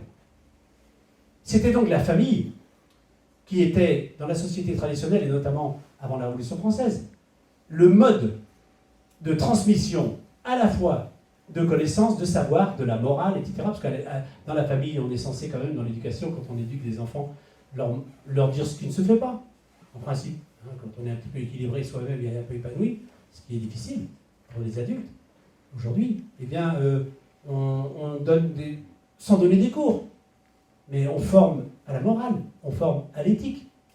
Et du coup, la famille était ce lieu de reproduction sociale. Mais ça, c'était pour la société féodale. La famille a perdu sa fonction progressivement dans la formation des citoyens, et c'est donc l'institution scolaire qui a eu cette responsabilité. Et donc, du coup, on a aujourd'hui une situation que les sociologues appellent anomique, parce qu'on a besoin de 100 psychologues et on donne des diplômes à 1000. Il y a 1000 personnes qui pourraient être psychologues. Mais 1000 diplômés, sans place. Nous sommes passés d'une société de lutte des classes à une société de lutte des places. Et du coup, que font les parents? Ils paniquent. Et l'enfant n'est pas encore né, qu'il est déjà inscrit à l'école maternelle. Donc, on peut avoir une idée d'avoir un jour un enfant, et déjà, on projette sur lui plein de choses, plein de rêves et tout. La plupart du temps, ce qu'on n'a pas réussi soi-même à faire. Et donc, grosse projection fantasmatique. Et donc, du coup, il y a un surinvestissement scolaire de la part des parents. Et quand les parents font des métiers difficiles, moi j'ai rencontré plein de petits paysans, je ne parle pas des chefs d'entreprise agricole à la tête d'exploitation moderne, compétitive, voilà. Mais des chefs d'entreprise, mais je parle des paysans. Ils disent à leurs enfants, tu ne feras paysan que si tu échoues à l'école. Même chose chez les pêcheurs, secteur primaire. Les patrons de bateaux de moins de 12 mètres. Donc, du coup, il y a un surinvestissement des parents.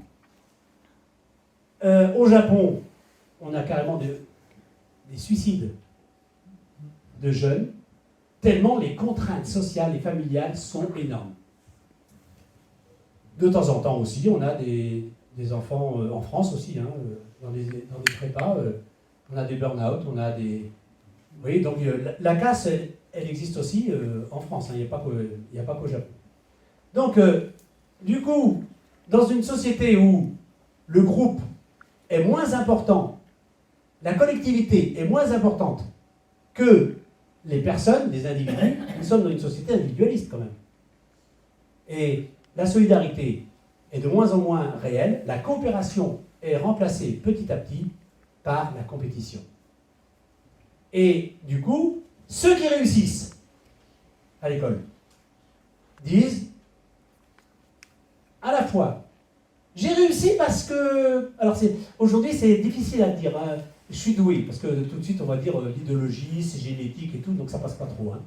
Mais donc les gens vont quand même dire, si j'ai réussi, c'est quand même que j'avais quelques prédispositions. Et aussitôt ils ajoutent, si j'ai réussi, c'est parce que j'ai travaillé. En latin, tripalium, engin de torture. J'ai souffert. Vous n'avez qu'à discuter avec les médecins aujourd'hui, parce qu'il faut y aller aussi, hein, première année, deuxième année, troisième année, l'internat, l'externat, c'est pas simple, hein, avec tous les copains qui mettent du savon sur la planche. Donc, où il y a beaucoup plus de compétition que de solidarité, de coopération entre les acteurs. Ça ne veut pas dire que la coopération n'existe plus, mais elle est quand même beaucoup plus limitée dans les sociétés traditionnelles et communautaires. Donc l'école légitime et valide la place que nous allons occuper dans ce qu'appelle Karl Marx les rapports sociaux de production, c'est-à-dire dans le monde du travail.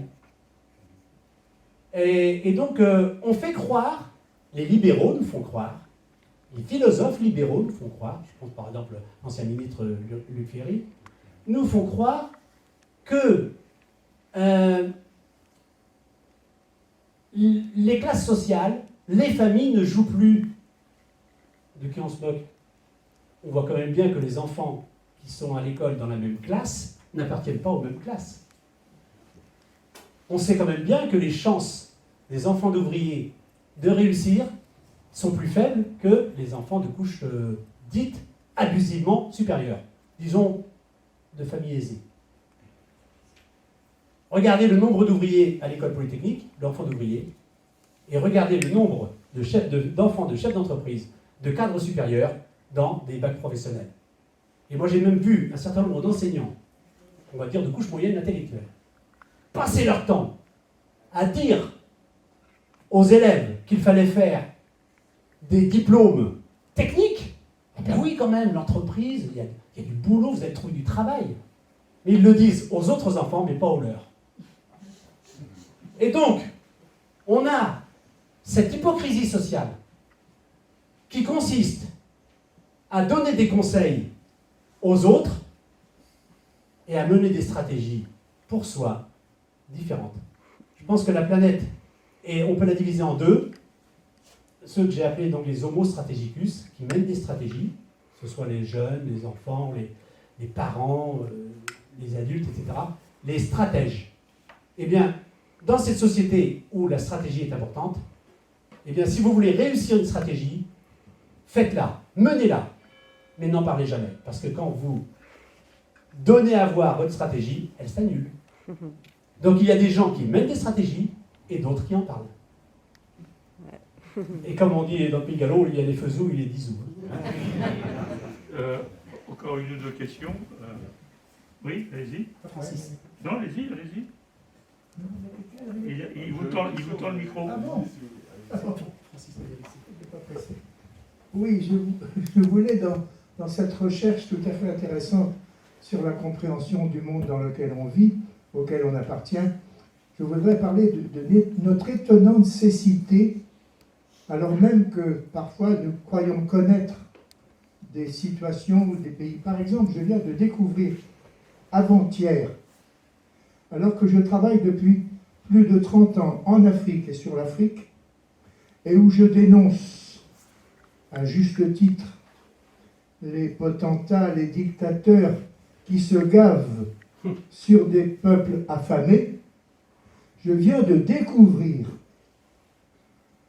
en voyant le jugement qui vient d'affecter un de nos anciens présidents, le deuxième jugement, et je me suis souvenu que Chirac, que Fillon, et puis quelques autres, quelques maires de Paris, Tibéri, et l'autre, enfin. Et je viens de découvrir que nous étions, même dans ce domaine, un modèle pour l'Afrique. Je n'avais jamais établi le lien entre ce qui se passait chez nous en matière de corruption chez les puissants et ce qui se passe en Afrique. Et donc, comme du temps de la colonisation, nous sommes encore quelque part des maîtres à penser et à vivre en Afrique. Alors, donc là c'est plus un témoignage, Oui. Francis. Hein, Francis Médérissé, donc qui a eu une belle carrière, notamment à l'UTK social, puisque tu étais carrément à la fondation. Hein, Oui, absolument. Voilà. Et moi, 10 ans après, j'ai été l'un des élèves donc de cette noble institution, hein, dans l'UT, le département carrière sociale, sur animation sous-culturelle, avant justement de faire de la sociologie. Donc, je voudrais, et ça va aller un peu en écho à ce que tu viens de dire, mais d'un mot, rappeler que pour mener des stratégies dans la société, pour être acteur, et donc pour fabriquer sa propre identité, il faut quand même avoir un minimum de capitaux. Les capitaux sont de 3 ordres. Le premier capital, pour pouvoir agir, et pas uniquement survivre, mais pour pouvoir vivre, il faut un capital économique. Il faut des moyens. Ça va de soi, mais ça va mieux en 10 ans. Comment voulez-vous, sans argent, être autonome, être indépendant? Et donc, de fait, vivre et être heureux et épanoui. Donc, 1, capital économique. 2, pour être heureux, pour vivre et mener des stratégies, il faut aujourd'hui, de plus en plus, un capital culturel et symbolique. Et ça s'appelle le diplôme. Et la violence, aujourd'hui, de mon point de vue, dans la société, la plus pernicieuse, la plus sauvage, la moins visible et pourtant la plus efficace, ce n'est pas la violence des trafiquants de drogue, même pas celle des terroristes, heureusement minoritaires, c'est la violence symbolique, des gens qui ont des diplômes à l'égard des autres. Et je vois bien, dans ma pratique à l'université, la manière dont on parle, par exemple, des étudiants, des nouveaux entrants dans les universités, et qui viennent de bac professionnel. D'un côté, les universités elles sont contentes parce que l'État donne plus d'argent, puisque ça fait plein d'inscrits. Inscrivez-vous, etc.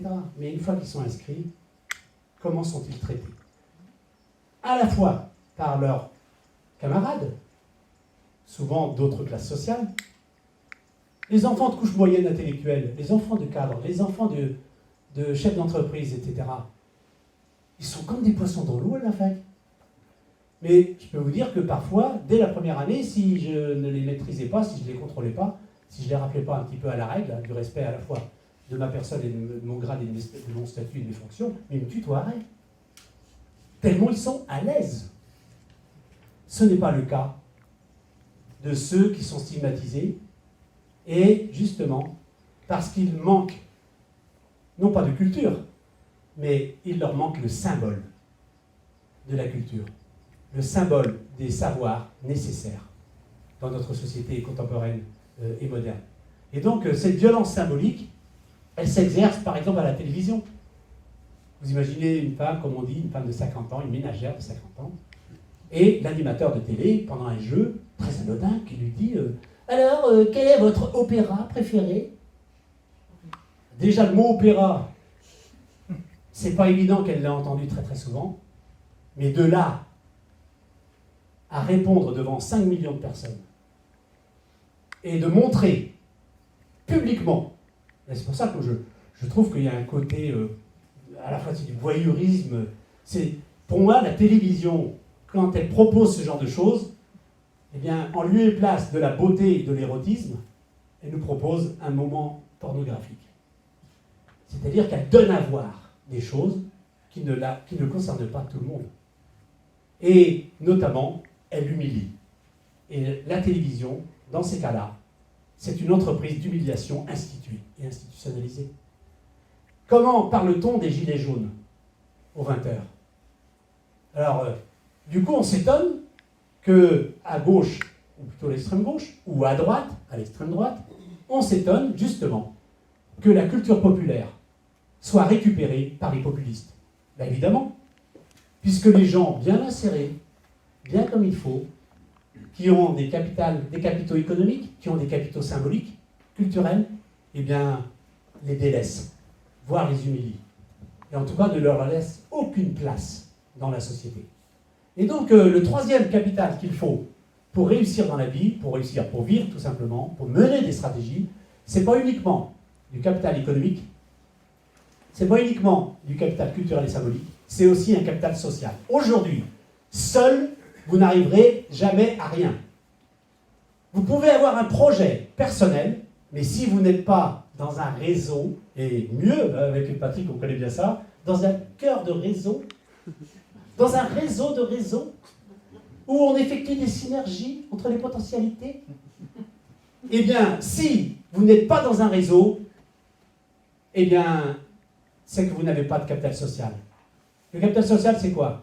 C'est par exemple, si je vous demandais, par exemple, avec qui vous avez passé vos dernières vacances, qui vous a invité, puis en général, on invite à égalité, hein, si vous m'invitez et qu'il y a un repas gastronomique, je ne vais pas vous inviter et vous proposer des chips. Donc, on a des relations sociales, le don, non mais c'est le don, c'est le contre-don, etc. C'est un réseau d'échanges, on va dire, à égalité. C'est un jeu, comme dirait Michel Crozier, à tous gagnants. Parce que nous avons un réseau. Nous avons un carnet d'adresses. On connaît des proviseurs de lycée, on connaît des avocats, on connaît des magistrats. On fréquente des gens intéressants. Voilà. Et sans être trop intéressé, eh bien, ça nous arrange quand même d'être dans des réseaux, nous. Mais les autres, qui n'ont pas de réseau, qui n'ont pas de relation sociale, en tout cas avec des gens légitimes, et bien placés dans la pyramide sociale. Parce que j'ai longtemps cru que la France était une démocratie, et je me rends compte que la France est beaucoup plus une oligarchie, une société fabriquée pour et par les élites sociales. Celles qui ont un capital plus en économie, un capital plus en diplôme et un capital plus en social. Et un anthropologue, un de mes amis sociologues... Je termine. On termine à 20h. Donc, je termine. Un anthropologue et poète m'avait dit il disait toujours, lors des séminaires, il disait, pour parler justement, je voudrais vous incarner en allant du côté en Afrique justement, pour pouvoir incarner le concept de capital social, eh bien, il s'appelle Babacar Sall, donc c'est un excellent anthropologue et poète, il disait toujours, dans mon pays, être riche, ce n'est pas avoir de l'argent, c'est connaître quelqu'un qui en a.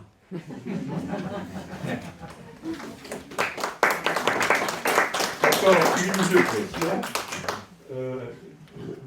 Tu as le micro, vas-y. Monsieur Akedemek, je vais vous poser une question dont je me doute des réponses que vous avez apportées, mais néanmoins qui peuvent être intéressantes.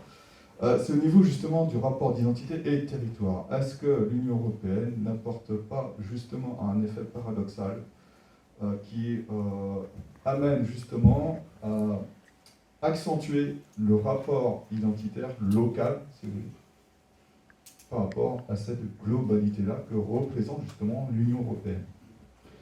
Alors, question précise et réponse, j'espère, précise et courte. Si vous avez en tête les deux logiques, la logique utopique et la logique idéologique, que j'ai présentée tout à l'heure, eh bien, l'Europe s'inscrit dans la logique utopique.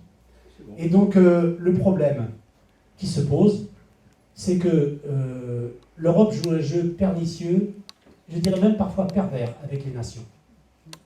Parce que le combat, le conflit politique, il est entre l'Europe, les partisans de l'Europe. Il n'y a personne qui est anti-Europe. Même le Front National n'est pas anti-Europe, le Rassemblement National aujourd'hui. Mélenchon non plus, à la France Insoumise. Non, mais il y a un combat parce que tout le monde n'a pas la même vision de l'Europe. C'est l'Europe de la fédération contre l'Europe des nations, qui est une Europe limitée à la coopération entre États. Et je crois effectivement qu'il y a deux choses que l'on pourrait dire pour répondre à votre interpellation. La première, c'est que l'Europe joue avec les États et un jeu pas toujours correct. Par exemple, en Belgique, à Bruxelles, c'est comme une des capitales européennes. Hein, donc, l'Europe, de toute façon, c'est un monstre, un hydre à plusieurs têtes. Hein, il y a plusieurs capitales. Strasbourg, Bruxelles, La Haye, pour ce qui concerne les affaires juridiques, pour la Cour de justice de l'Union européenne. Et donc, à Bruxelles, les parlementaires européens passent leur temps, y compris les parlementaires belges, à mettre les Wallons et les Flamands les uns contre les autres. De la même manière, en 1951, lors de la création de la CRPME, la Conférence des régions périphériques maritimes, on a envisagé une Europe des régions, avec l'arc atlantique, avec la banane bleue, avec le croissant fertile. Donc, Marseille, Strasbourg, et on monte jusqu'à Lille. Et du coup, nous, on devient une région périphérique. Et du coup, on s'est organisé, l'arc atlantique, le nord de l'Europe, le nord de la France, l'ouest, Normandie, Bretagne, et jusqu'à Bayonne, et on descend un petit peu de temps en temps quand en Espagne ou au Portugal, il y a de l'argent à se faire, donc on les intègre aux réunions.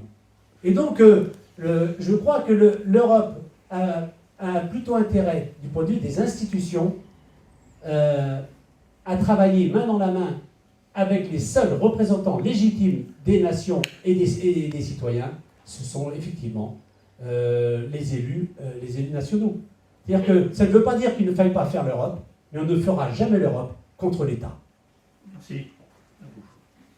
Vous avez tout à l'heure bien présenté le rôle de la sociologie et son approche scientifique. Cette approche scientifique n'est pas, à mon avis, du ressort unique des chercheurs. La démarche scientifique, et vous avez insisté sur ce point-là aussi, doit lutter contre l'irrationalisme. Et donc, chaque citoyen doit avoir une démarche scientifique, même s'il n'est pas scientifique, a fortiori s'il est scientifique, mais ça permettrait aux gens de parler de choses qu'ils connaissent bien, et non pas de parler pour ne rien dire. Voilà. Alors, Patrick, je peux conclure là-dessus? En répondant, je peux conclure Ouais, là, tu conclus. Alors, merci. En général, les gens sont toujours contents quand dans un propos, on dit « Enfin !» En conclusion, alors, eh bien, effectivement, c'est vraiment votre remarque qui me fait penser à une image à laquelle je crois, et je pense que, avec Patrick, ça fait des années que nous sommes des compagnons de route de ce combat, c'est-à-dire un combat qui nécessite et impose, au nom de la démocratie, au nom de la République, de la res publica, de la chose publique, qui nécessite deux choses. La première, c'est que nous maintenions des services publics, et non pas, comme aujourd'hui, des services à des publics. Ce n'est pas tout à fait la même chose. Et pour moi, l'État ne peut pas ne pas être un État-providence. Et on voit bien les difficultés de Biden aux États-Unis. Vous imaginez un peu l'Obamacare et compagnie. Il s'est fait élire sur quelle base, le président qui a battu Trump? C'est un des rares malades mentaux élus donc dans des conditions pourtant légales. Dans ces cas-là, il devient effectivement le président. Alors, Biden, lui, il a fait des propositions. Et vous savez que la moitié des élus aux États-Unis, la moitié des élus démocrates ne croient aucunement aux propositions en termes justement de financement de la santé, financement de l'éducation, financement de l'exclusion sociale. Et ne parlons pas de l'intégration des migrants. Donc, en France, on a quand même une chance, sans tomber dans le repli national et le poujado-populisme actuel. Eh bien, je crois qu'on a quand même une chance en France, c'est qu'il y a eu des choses qui ont été décidées après la Seconde Guerre mondiale. La gestion, par exemple, de la sécurité sociale. Donc, les personnes âgées, les enfants battus, les femmes battues, ou aujourd'hui, malheureusement, les féminicides, etc., il y a des politiques sociales, il y a des politiques sanitaires, il y a des politiques éducatives qui imposent et nécessitent justement des financements et des choix politiques et un courage politique de défendre les services publics. Et le deuxième élément que je voulais donner aussi vous livrer donc à votre réflexion personnelle, c'est l'idée, effectivement, je vous rejoins tout à fait, l'intelligence ne peut pas ne pas être collective. On est tellement plus intelligent à plusieurs. Et il s'agit de croiser les regards, de prendre conscience de ce qui nous relie, d'arrêter de faire des murs et de construire des ponts entre personnes qui sont peut-être différentes, différents métiers. Aujourd'hui, on a du mal à dire différents genres parce qu'il y a des gens qui veulent y échapper. Mais disons, différentes classes sociales, différents territoires, différentes places dans la société. Il faut que nous fassions du vivre ensemble, il faut que nous vivions ensemble. Et pour ça, je crois qu'il faut penser ensemble la vie politique, le politique, la gestion de la citoyenneté en croisant les regards. Dans le triangle. Les politiques, ils ont leur rôle, leur poids. Les politiques, qu'est-ce qu'on attend d'eux? Qui décident, qui prennent des décisions. On ne fait pas de la politique pour plaire aux gens. On fait de la politique sur la base d'un projet, sur la base d'un programme, qu'on applique, qu'on tente d'appliquer. Et le gros problème qui se pose aujourd'hui dans la société française, c'est que faire de la politique, c'est devenu un métier, c'est devenu une profession. Et il n'y a rien de pire que la professionnalisation de la politique, parce que pour pouvoir être réélu, eh bien, il faut peut-être de temps en temps lever le pied pour avoir des chances justement de ne pas déplaire. Donc le politique, on leur demande de prendre des décisions. Deuxième pôle, les citoyens. Eh bien, on leur demande de réagir et agir. Pour moi, une manifestation, une grève, pour peu bien sûr qu'on ne casse pas l'arc de triomphe, eh bien, c'est un signe de salubrité publique et démocratique. Quand les gens agissent, quand les gens réagissent, quand les gens s'expriment, sans bien sûr casser du flic, eh bien, c'est un signe tout à fait de société républicaine et démocratique. Et donc, l'action et la réaction pour les citoyens. Et enfin, pour les scientifiques, et moi j'essaie d'être humblement l'un des représentants ce soir, et bien pour nous, chercheurs, en sciences humaines comme dans les sciences de la nature, une petite parenthèse, il n'existe pas de sciences dures ni sciences molles, et Patrick a eu raison de l'évoquer dans son propos introductif. Il n'existe qu'une démarche scientifique et elle est appliquée soit à la nature, soit à la culture. Donc il n'y a pas de science Arène 1 et puis de sous-science ou de poésie romantique, romanesque Arène 2. Donc, les scientifiques, qu'est-ce qu'on attend? Les politiques décident, les acteurs agissent, les politiques les scientifiques éclairent. Nous sommes une société basée justement sur la démocratie, et si nous vivons dans une démocratie, dans une république, c'est grâce à la philosophie des Lumières. Et j'ai toujours préféré la lumière à l'obscurité, qui est l'antichambre de toutes les dictatures. Je vous remercie. Bravo.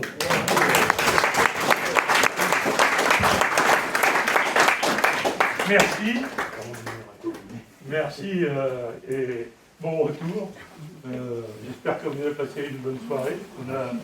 On a pu réunir une 40 personnes à peu près.